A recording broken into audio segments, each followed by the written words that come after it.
Dua balapan tersisa dan ada 3 riders yang berpeluang untuk merebut puncak klasemen dari Asep di seri kali ini. Nah, syaratnya hitung-hitungan poinnya, jika kita ingin mengunci titel di balapan kali ini, kita harus finish di depan dari yang pertama Aaron Canet, Oncu, dan juga Diego Moreira. Dan semisal Aaron Canet menang dan kita finish kedua atau di bawahnya lagi, maka pertarungan untuk perebutan titel juara dunia masih bakal berlanjut di seri terakhir. Jadi syaratnya The Black Mamba wajib finish di depan dari 3 pembalap tersebut di seri Australian Grand Prix. Semoga saja ya guys ya. Kesulitan jika membalap di kelas moto tuh di jenis track yang memiliki high speed long corner kayak Phillip Island ini, itu tuh bakal lebih sulit banget ya. Terlebih kita nggak ada TCS, makanya ban belakang suka sliding dan geol. Makanya kita harus lebih ekstra hati-hati untuk ketika lagi balapan di sini. Maka dari itu kita hari ini hanya mampu untuk finish di tempat ke-10 saja di sesi kualifikasi kedua. Sementara itu Moreira, Barry Baltus, Oncu akan start dari barisan terdepan. Kemudian Aaron Canet dia startnya dari urutan ke-6. Ya semoga aja kita mampu finish di depan dari 3 pembalap tersebut ya guys ya. Semoga saja untuk bisa merebut titel juara dunia di seri Australia kali ini. Semoga saja.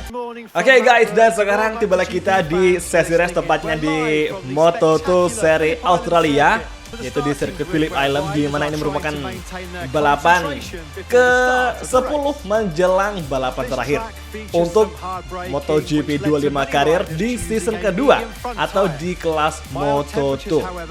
Oke, kali ini Brazilian rider yakni Diego Moreira akan start dari pole dan Barry Baltus start kedua. Ini rekan tim dari Aaron Canet di Vantic tim, dan sekarang kita udah bersama Asep Surasep di starting grid.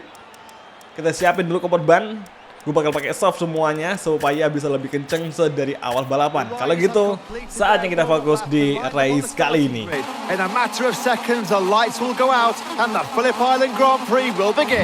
Oke semua, dan inilah dia untuk round ke-10 alias MotoGP 25 karir episode ke-19 Australian Grand Prix. It's on the way. Full gas. Langsung saja kita mulai. Bertahan. Kita ambil dari sisi kiri dan kita akan mencoba mengambil dari sisi luar lagi. Biasanya bisa nih. Ada kode dengan satu rival dan kita langsung dikasih peringatan dari MotoGP Stewart. Masuk perlahan. Oke, santai dulu.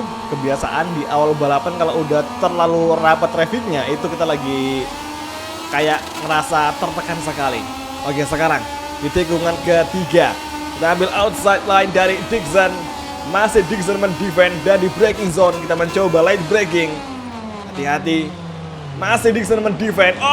Kok terjadi antara Dixon dengan Aaron Canet sehingga Dixon dan Aaron Canet membuat sebuah kesalahan. Dan akhirnya pun dimanfaatkan oleh The Black Mamba. Sekarang Asep menempati urutan ke-7. Kini masih mengejar Aaron Canet dan step by step rival kita sudah kita overtake itu perebutan titel juara dunia musim ini. Memasuki tikungan Lucky High atau tikungan menanjak jelang tikungan ke-10 ke arah kanan. Sektor 3 kita akhiri dan kini Surasep Black Mamba dengan Pramac Moto2 menempati tempat ke-6. Marco Ramirez akan segera kita susul. Apakah Surasep bisa menembus podium untuk bersaing di gelar kejuaraan musim ini? Untuk gelar kejuaraan musim ini, lap kedua segera kita masuki Marco Ramirez. Langsung kita blok pas dari inside line dan overtaking balik datang dari Marco Ramirez. Namun dia gagal mengejar sehingga Asep Surasep masih mampu untuk mempertahankan 5 besar lagi dan lagi. Marco Ramirez datang menyentuh bagian belakang dari Asep Surasep. Namun di sini di tikungan ketiga The Black Mamba bersama Pramac Moto2 masih mampu bertahan meskipun kita melewati shortcut. Kita terlalu dalam mengambil tikungan sehingga bagian track limit yang ada di sebelah kiri tadi sedikit kesentuh oleh Asep Surasep. It's okay. Dan sekarang so far baru ada 2 peringatan dari MotoGP atau FIM Stewart. 5 besar masih kita amankan. Dan sekarang gap kita dengan Diego Moreira 22 poin. Jika balapan bakal seperti ini atau hasilnya akan seperti ini, seperti Diego menang, kita kelima, maka persaingan atau perebutan titel juara dunia Moto2 musim ini akan berlanjut di seri terakhir. Kalau ngomongin prediksi balapan kali ini, kalau misal gua ambil hasilnya ya, mungkin ya kemungkinan kita akan meraih tempat ketiga atau podium 3 yang mana sekarang lagi diisi oleh Deniz Onco. Nah, fokus kita sekarang itu mengejar Barry Baltus dahulu. Lap ketiga langsung kita mencoba untuk menyiapkan segala macam cara, tapi di first corner kita nggak bisa ngapa-ngapain juga. Barry Baltus terlalu kencang dan ternyata seseorang terjatuh. Diego Moreira terjatuh kawan-kawan, sehingga sekarang di klasemen Asep Surasep berpeluang meraih titel juara dunia di race kali ini. Tinggal Deniz Onco saja yang harus kita overtaking. Tinggal satu riders yang harus kita kalahkan di balapan kali ini, Deniz Onco. Andai pun Alonso menang, Baltus menang, terserah, yang penting kita harus finish di depan dari 3 rider yang kita sebutin di awal video. Oh my god, Barry Baltus melakukan aksi overtaking dengan sangat agresif. Kita nggak berani kayak gitu tadi karena takutnya malah ada bahaya. Beresiko cukup besar cuy. Oke, kita ambil 8 aja dan Diego Moreira out of the race.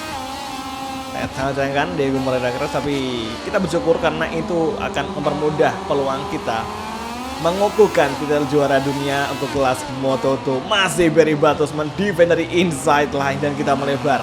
Takut nabrak, kita ngelebar aja daripada kena peringatan lagi. Lumayan loh, misalkan kena LLP di seri Phillip Island. Oke, last go, nah kita masuk dan kini bersiap-siap memburu Barry Baltus. Here we go. Oh, track limit, oh nggak aman. Tumben. Kita overtaking Barry Baltus dari inside line dan side by side terjadi. Dan sekarang di klasemen kita unggul 32 poin dari Deniz Onco. Turun lagi sekarang karena Barry Baltus mengovertaking. Oke, entry corner. Kayaknya sih nggak perlu kita untuk mengovertaking Onco karena tetap hasilnya sama, kita bakal menang di sini untuk perebutan titel juara dunia musim ini. Setelah tadi ngeliat tabel klasemen sementara waktu, dan sekarang kita bisa berhasil mengovertaking Barry Baltus dan nggak perlu khawatir lagi. Here we go, 2 tersisa untuk Moto2 seri Phillip Island dan kita melebar. Salah. Nggak salah breaking point sehingga malah ngelebar. Kembali ke racing line dan di tikungan ke-6 entry corner dan seseorang terjatuh. Yellow flag berkibar, nampaknya David Alonso out of the race, menyusul Diego Moreira. Oke, sektor 3 tikungan 8 menuju tikungan ke-19 Lucky High. Inilah dia saat-saat genting perebutan 3 besar atau pertarungan untuk perebutan zona podium antara Alonso Lopez, Onco dan juga Surasep Plus. Mereka bertiga berpeluang untuk merebut kemenangan di seri Phillip Island. Kini Onco kita overtaking finally. Oke, last corner. Deniz Onco sudah kita overtaking. Tempat kedua sudah kita raih. Here we go. Alonso Lopez kita buru di lap kelima. Here we are. First corner masih Alonso Lopez mengovertake balik di Black Mamba. Di tikungan kedua masih Alonso Lopez menjadi race leader. Black Mamba mencoba mengambil inside line dan masih side by side di exit corner. Alonso Lopez masih mampu menghadang serangan dari The Black Mamba. Kita pun sampai kesulitan mengendalikan motor ini, saking ban sebelah kiri sudah mulai terdegradasi dengan sangat parah. Here we go, menuju tikungan ke-5, tikungan ke-6. Entry corner, Siberia corner. Here we go, hairpin kita overtaking Alonso Lopez. Di sektor 3, Surasep menjadi race leader. Apakah Alonso Lopez akan datang menyerang balik? Mari kita tunggu. Lucky High masuk perlahan dan kini sektor 3 overtaking datang dari Alonso Lopez dan kini The Black Mamba masih mencoba melawan di braking zone tren ke-10.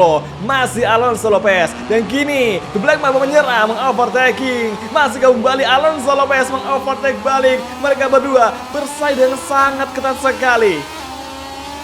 Gak ada takut-takutnya. Mereka berani terus bersaing, overtaking dan manuver agresif datang dari Alonso Lopez. Hentakan serangan dari Alonso Lopez membuat kita cukup bergetar karena kita terpaksa melebar tadi setelah mendapatkan tabrakan dari Alonso Lopez. Apakah mungkin itu akan menjadi sebuah peringatan bagi Alonso Lopez dari FIM Stewart? Sepertinya tidak. Oke, masih kembali Black Mamba mengovertaking Alonso Lopez. Here we go. Lap ke-6 kita masuki dan Surasep take the lead. Sementara waktu menjelang tikungan ke-4, Miller Corner masuk perlahan. Lopez datang lagi dengan sangat agresif. Tidak bisa kita hindarkan manuver dari Alonso Lopez yang begitu agresif, begitu kasar, begitu merugikan The Black Mamba. Namun kini dengan kesabarannya, The Black Mamba alias Asep Surasep masih mampu untuk mengamankan posisi pertama. Namun kenapa malah kita yang diberi peringatan dari FIM Stewart? Sangat tidak adil. Menuju tikungan ke-10 setelah Lucky High gap dengan Alonso Lopez 0,3. Dan kini last sektor kemenangan sepertinya akan menjadi milik dari Asep Surasep. Satu tikungan lagi dan inilah dia Surasep The Black Mamba 02 dengan Pramac Moto2 Yamaha dari Indonesia menuju garis finish dan berhasil meraih kemenangan sekaligus titel juara dunia di kelas Moto2 musim ini. Oh my god, 2 kali menang dan selebihnya kita hanya podium dan 5 besar. Kita mampu menjadi juara dunia di musim ini. Sangat tidak terprediksi. Oke, tarik napas dulu, kalem. Persaingan di seri Phillip Island begitu luar biasa. Banyak kejutan, plot twist sekali. Dan kini 3 rider out of the race termasuk Diego, Alonso dan juga Albon Arenas. Dan di klasemen kita unggul dengan jarak 41 poin dari posisi kedua. Kalau seandainya Aaron Canet Moreira itu konsisten di barisan depan, kemungkinan itu bakal kesulitan untuk menjadi juara dunia. Jadi sekarang ini masih ada 1 klasemen yang harus diperebutkan, yakni klasemen tim, karena kita masih kurang 1 poin untuk menjadi juara dunia tim di Moto2 karir musim ini. Bahkan bisa dibilang sebenarnya kita tuh yang benar-benar balapan ya, benar-benar hanya bisa meraih 1 kali kemenangan aja di balapan kali ini. Karena di seri pertama di Thailand itu kita memang juara 1, tapi dibantu sama banyaknya rider yang crash di turn ke-4 akibat bug yang muncul. Sehingga di seri Thailand kita yang memang merupakan player murni itu benar-benar bisa bertahan dan meraih kemenangan.